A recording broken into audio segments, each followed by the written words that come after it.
ষোড়শ শতাব্দী। এখন যেটা কলকাতার কাশীপুর অঞ্চল, তখন সেখানে ছিল ঘন জঙ্গল, আর পাশ দিয়ে বয়ে যেত মা গঙ্গা। এই এলাকাতেই থাকত দুর্ধর্ষ ডাকাত চিত্তেশ্বর বা চিতে।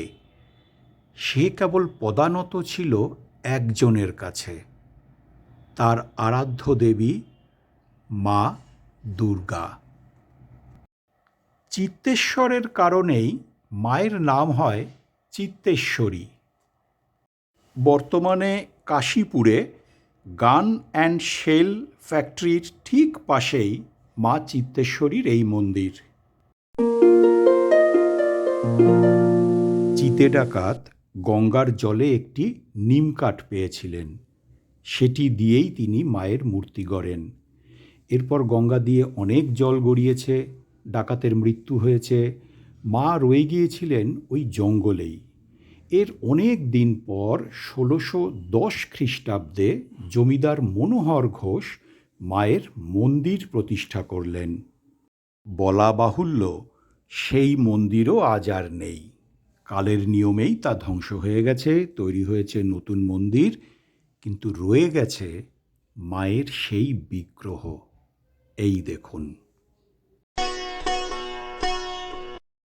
মা এখানে একা, মায়ের ছেলেমেয়েরা কেউ সঙ্গে নেই।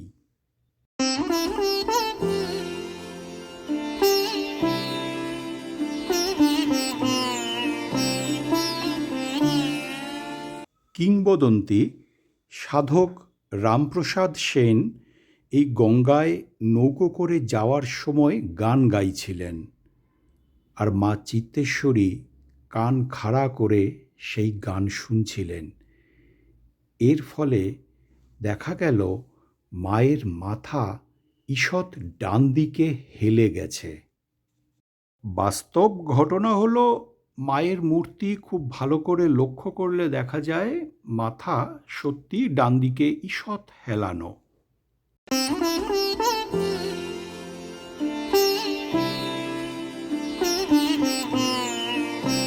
রোজ সকাল ৮টা থেকে বেলা ১১টা পর্যন্ত মায়ের পুজো হয়। তারপর ঘণ্টাখানেকের বিরতি, বেলা ১২টায় পুরোহিত মশাই আবার আসেন, তখন আবার মায়ের পুজো শুরু হয়।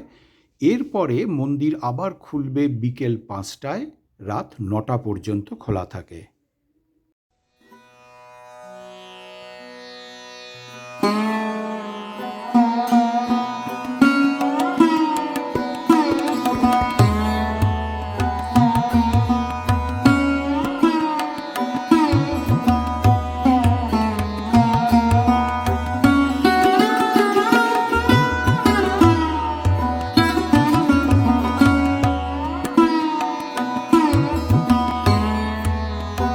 মায়ের মন্দিরের পাশেই রয়েছেন বাবা মহাদেব। শিবলিঙ্গটি অন্য রকমের দেখতে।